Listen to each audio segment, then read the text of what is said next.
কিছু করছো কেন? হেই, লিংডিং কিন্তু কি বলতেছো তুমি? তোমার কি মাথা মুথা ঠিক আছে নাকি?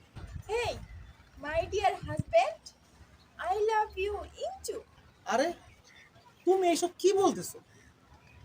আই লাভ ইউ তো বুঝলাম, ইঞ্চু মানে কি? ইনজিং চু খুশু। বড্ড মুসিবতে বললাম তো। কি ধরনের ভাষায় তুমি কথা বলতেছো? হুইনজিং পিক। আরে কিসের হুই?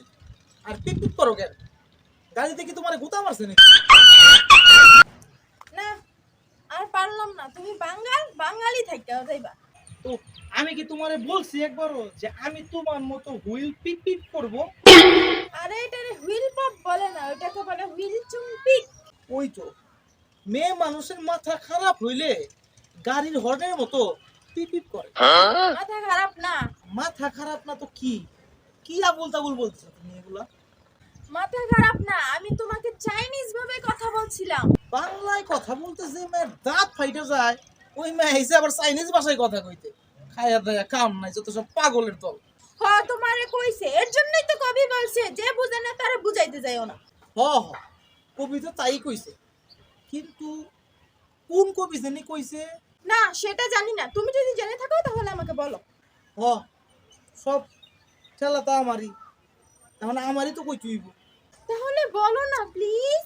ওই যে তোমার মতো কয়টা অশিক্ষিত কবি আছে না, একমাত্র হেরাই কইব যে যারা বোঝে না তাদের বুঝায়ও না। কি, আমি অশিক্ষিত? না না, তুমি কেন অশিক্ষিত হইতে দেবা? তুমি হইল উচ্চ শিক্ষায় শিক্ষিত আমার বউ। এইটা একদম ঠিক কথা বলছো, আমি 2000 সালে 8 পাস করছি, এই যুগে বিএ পাস সমান। একেবারে সদা সত্য কথা বলেছো তুমি, কিন্তু আমাকে তুমি এইটা বলো যে তুমি এই চাইনিজ ভাষা কই থেকে শিখলা? আকবর দুলাভাইয়ের কাছ থেকে। ও, তাইলে তোমার অরিজিনাল চায়না শিখাইছে, কিন্তু তুমি চায়না শিখা করবাটা কি? দুলাভাই কইছে আমারে চায়না নিয়ে যাইবে।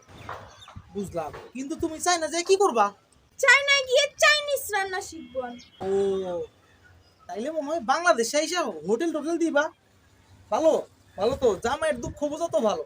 হোটেল দেবো কেন, তোমাকে রান্না করে খাওয়াবো। এমনি তুমি রান্না করলে হলুদ দিলে লবণ দাও না, লবণ দিলে হলুদ দাও না, শ্যামাই রান্নার যায় চিনির বদলে দাও লবণ।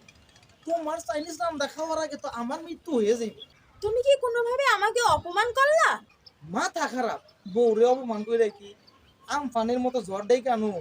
না না বাবা, আমি তোমার অপমান করব কে? তুমি একটা শিক্ষিত মাইয়া। হ্যাঁ তাই তো, তুমি তো আমাকে অপমান